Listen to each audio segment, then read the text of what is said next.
మొదటి ప్రాధాన్యత ఓటు వేసి గెలిపించాలి. కరీంనగర్, నిజామాబాద్, ఆదిలాబాద్, మెదక్ జిల్లాల పట్టభద్రుల ఎమ్మెల్సీ ఎన్నికలలో పోటీ చేస్తున్న తనను అధిక మెజారిటీతో గెలిపించి శాసన మండలికి పంపించాలని స్వతంత్ర అభ్యర్థి మాజీ డీఎస్పీ గంగాధర్ కోరారు. బుధవారం కరీంనగర్లో మీడియా సమావేశంలో మాట్లాడుతూ పట్టభద్రుల సమస్యలపై ప్రత్యేక దృష్టిలో పెట్టుకుని పరిష్కరిస్తానని హామీ ఇచ్చారు. అనుభవ తనకు ఈ నెల 27న జరిగే ఎమ్మెల్సీ ఎన్నికలలో మొదటి ప్రాధాన్యత ఓటు వేసి గెలిపించాలని ఆయన కోరారు. ఈ కార్యక్రమంలో పలువురు పాల్గొన్నారు. ప్రింట్ అండ్ ఎలక్ట్రానిక్ మీడియా మిత్రులందరికీ నమస్కారములు. నన్ను మీరు గత కొంతకాలంగా అంటే 5 నెలల నుంచి ఎమ్మెల్సీ పట్టభద్రుల ఎన్నికల బరిలో ఉన్న విషయాన్ని మీరందరూ కూడా చూస్తున్నారు. అదేవిధంగా నన్ను వివిధ దశలో ప్రోత్సహిస్తున్నారు. మదనం గంగాధర్ అనే వ్యక్తి పట్టభద్రుల నియోజకవర్గంలో గత 4 నెలల నుంచి విస్తృతంగా పట్టభద్రుల యొక్క ఓటర్ నమోదు విస్తృతంగా చేయిస్తూ ముందుకు సాగుతూ ప్రజల యొక్క ముఖ్యంగా పట్టభద్రుల యొక్క అభిమానాన్ని చూరగొంటూ వారి నుంచి ప్రోత్సాహాన్ని పొందుతూ ముందుకు సాగుతూ వారి యొక్క విశ్వాసాన్ని పొందుతూ ముందుకు సాగుతూ ఈ యొక్క విజయవంతంగా ఈ మధ్యకాలంలో ప్రచార కార్యక్రమం కూడా జరిగింది. అందుకు సహకరించినటువంటి మేధావులైన పట్టభద్రులు అదేవిధంగా మీడియా మిత్రులందరికీ ప్రెస్ మిత్రులందరికీ కూడా కృతజ్ఞతలు. అయితే ఈరోజు 11 తారీఖు నాడు 11 తారీఖు రోజున కలెక్టరేట్లో నామినేషన్ ప్రక్రియ పూర్తయ్యి స్క్రూటినీలో భాగంగా నా యొక్క నామినేషన్ పట్టభద్రుల అభ్యర్థిగా ఇండిపెండెంట్ అభ్యర్థిగా యాక్సెప్ట్ అయ్యింది. ఇందు సందర్భంగా నేను ఇంతవరకు ఏదైతే ఉత్సాహంగా పొరబడిని కొనసాగిస్తూ ఉన్నానో ఇక రాబోయే రోజుల్లో కూడా ఇంకా 15 రోజుల్లో ఎన్నికలు జరగబోతున్నాయి. ఫిబ్రవరి రోజు 27వ తారీఖున ఎన్నికలు జరగబోతున్నాయి. ఈ సందర్భంగా అందరికీ కూడా నేను కోరుకునేది ఏంటంటే ప్రతి ఒక్కరు కూడా ఇప్పటి వరకు నా యొక్క మేనిఫెస్టో నేను ఏ విషయంలో మార్పు తీసుకురాగలుగుతాను, ఎందుకు వచ్చాను అన్న విషయంలో అందరికీ కూడా నేను చెప్పడం జరిగింది. ఇప్పటి వరకు పలు సమావేశాల్లో పలు ప్రెస్ మీట్స్లో అదేవిధంగా పలు కార్యక్రమాల్లో నేను చెప్పడం జరిగింది. అయితే ఇక్కడ నేను చెప్పదలుచుకుంది ఏంటంటే జీవితం పట్ల విస్తృతమైనటువంటి అనుభవం, జీవితంలో కనపడ్డటువంటి ఎదురైనటువంటి సమస్యల పట్ల అవగాహన, సర్వీస్లో కలిగినటువంటి అనుభవాల దృష్ట్యా నేను ఈ యొక్క పొలిటికల్ ప్లాట్ఫామ్కి రావడం జరిగింది. ఈ పొలిటికల్ ప్లాట్ఫామ్లో ఉండడం వల్ల ఒక విస్తృతంగా సేవ చేయడానికి, విస్తృతంగా సమస్యల పట్ల అవగాహన కలిగించుకొని సమస్యలు పరిష్కరించడానికి ఒక అపరిమితమైనటువంటి వేదికగా భావించి నేను రాజకీయ వేదికకు రావడం జరిగింది.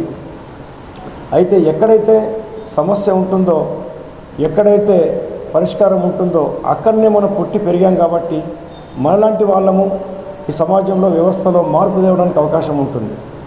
అందుకే ఇక్కడ నేను ఒకటే ప్రశ్నించదలుచుకున్నాను, ఎక్కడైతే సమస్య ఉందో అక్కడ పుట్టి పెరిగిన వారికి అవకాశం ఇస్తే ఖచ్చితంగా సమస్యకు పరిష్కారం దొరుకుతుంది.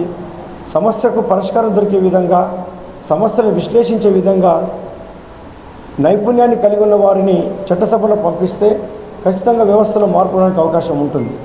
మీ అందరూ కూడా తెలుసు, నేను ఎమ్మెల్సీ స్ట్రక్చర్లో జర్నలిస్టులకు ఎమ్మెల్సీ కాన్స్టిట్యూన్సీ ఉండాలని చెప్పి నేను పలు సందర్భాల్లో కోరుతూ ఈ యొక్క డిమాండ్ను ఒక మేనిఫెస్టో రూపంలో పెట్టడం జరిగింది. అదేవిధంగా పట్టభద్రులైనటువంటి లాయర్స్ కూడా పలు కోర్ట్స్లో వారు అడ్వకేట్స్ అసోసియేషన్, బార్ అసోసియేషన్లో మీటింగ్ పెట్టుకొని కూడా పిలిస్తే అక్కడ కూడా లాయర్లకు ఖచ్చితంగా ఎమ్మెల్సీ కాన్స్టిట్యూన్సీ ఉండాలన్న విషయం చెప్పడం జరిగింది. అదేవిధంగా డాక్టర్స్ని కూడా ఉద్దేశించి తెల్లకోట కాన్స్టిట్యూన్సీ ఉండాలన్న విషయాన్ని కూడా తెలియపరచడం జరిగింది. ఉద్యోగులు, నిరుద్యోగులు, మహిళా ఉద్యోగుల పట్ల ఇట్లా పట్టభద్రులైనటువంటి వారు ఎవరైనా సరే వారు ఎదుర్కొంటున్నటువంటి సమస్యల పట్ల అవగాహన కలిగిన వ్యక్తిగా, సమాజంలో అవగాహన కలిగిన వ్యక్తిగా నేను ఖచ్చితంగా ముందుండి సమస్యను పరిష్కరించే విధంగా చట్టసభల్లో గొంతుకై నేను పరిష్కరిస్తానన్న విషయాన్ని తెలియపరచడం జరిగింది. ఇప్పటికి మీ అందరికీ కూడా తెలుసు, చాలా వరకు సమస్యల పట్ల అవగాహన లేని వ్యక్తులు, పరిష్కారం చేయడానికి కూడా అవగాహన లేని వ్యక్తులు, విశ్లేషణ చేయడానికి అవగాహన లేని వ్యక్తులు ఈ రోజుల్లో కొంతమంది బరిలో ఉన్నారు. అటువంటి వ్యక్తులను చూసి కూడా ఎవరు మోసపోవద్దు. ఖచ్చితంగా సమాజం పట్ల, వ్యవస్థ పట్ల, అన్ని అంశాల పట్ల అవగాహన ఉన్న వ్యక్తులు, మార్పు తీసుకురావడానికి అవకాశం ఉన్నటువంటి వ్యక్తుల్ని ఆదరించాలని చెప్పి ప్రజలందరినీ, ముఖ్యంగా పట్టభద్రులైనటువంటి అన్ని విభాగాల్లో పనిచేస్తున్నటువంటి పట్టభద్రులందరినీ కూడా మీడియా, ప్రెస్, ప్రింట్ మీడియా ద్వారా నేను విన్నపించడం జరుగుతున్నది. అయితే రానున్నటువంటి ఎన్నికల్లో ఫిబ్రవరి 27 రోజు నేను ఒక ముఖ్యమైనటువంటి పట్టభద్రులకు అభ్యర్థిగా నేను బరిలో ఉన్నాను. కానీ ప్రతి ఒక్కరు కూడా మొదటి ప్రాధాన్యత ఓటు వేసి నన్ను ప్రోత్సహించి నన్ను చట్టసభకు పంపిస్తారని ఆశతో ఉన్నాను. ఆ దిశగా నన్ను అర్థం చేసుకోండి. ఎందుకంటే ఒక సంచార జీవిగా, ఒక బాల కార్మికుడిగా, ఒక న్యూస్ పేపర్ బాయ్గా, ఒక క్రీడాకారుడిగా, ఒక ఎన్సీసీ విద్యార్థిగా, ఒక టీచర్గా, ఉస్మాన్ యూనివర్సిటీలో పీజీ చేసిన వ్యక్తిగా, ఇట్లా విస్తృతమైనటువంటి అనుభవాలు ఉన్న వ్యక్తిగా నన్ను స్వీకరించి, అదేవిధంగా సర్వీసులో ఒక 200 అవార్డుల వరకు స్వీకరించి, నేను రకరకాల అనుభవాలు, అన్ని సమస్యల పట్ల అనుభవం ఉన్న వ్యక్తిగా చట్టసభకు వెళ్తే అక్కడ ప్రజా సమస్యలు పరిష్కరించడానికి అవకాశం ఉంటుంది. కాబట్టి నన్ను స్వీకరించాలని చెప్పి, నన్ను కోరుకోవాలని చెప్పి, నాకు మొదటి ప్రాధాన్యత ఓటు వేయాలని చెప్పి నేను కోరడం జరుగుతున్నది. ఎందుకంటే ఈ రోజున చట్టసభల్లో ఖచ్చితంగా అవగాహన ఉన్నటువంటి వ్యక్తులు ఉండాలి, ప్రశ్నించగలిగే సత్తా ఉన్నవాళ్ళు ఉండాలి, విశ్లేషణ చేసే వ్యక్తులు ఉండాలి, సమస్యల పట్ల అవగాహన ఉన్నటువంటి వ్యక్తులు ఉండాలని చెప్పి బలంగా సమాజము ఈ సమయంలో కోరుకుంటున్నది. ఈ ఎన్నికల్లో ఒక ప్రత్యామ్నాయంగా నన్ను భావిస్తున్నారన్న విషయం కూడా నాకు ఈ సూచనలు వస్తున్నాయి. ఇప్పటికే నా యొక్క గెలుపు ఈ పాటికే నిర్ధారణ జరిగిపోయింది. చాలామంది కోరుకుంటున్నారు. ఈ యొక్క గెలుపు ప్రతి పట్టభద్రునికి అంకితం ఇవ్వబడుతుంది. ప్రతి పట్టభద్రుడు గెలిచినట్టుగా భావించబడుతున్నది. ఎందుకంటే పట్టభద్రులు ఎవరైనా సరే వారి సమస్యలను చెప్పాలన్నా, విన్నవించాలన్నా గెలిచిన తర్వాత ఎమ్మెల్సీ గారు ఎవరైనా సరే అందుబాటులో ఉండడం లేదు. అలాంటి వాళ్ళు అందుబాటులో ఉండాలి. అందుబాటులో ఉన్నప్పుడు సమస్య పరిష్కరించడానికి అవకాశం ఏర్పడుతున్నది. అట్లాంటప్పుడు సమస్యలు ఖచ్చితంగా తెలుసుకోవడానికి కూడా అవకాశం ఉంటుంది. అందరి వాడిగా ఉండడం జరుగుతుంది, అందుబాటులో ఉండడం జరుగుతుంది.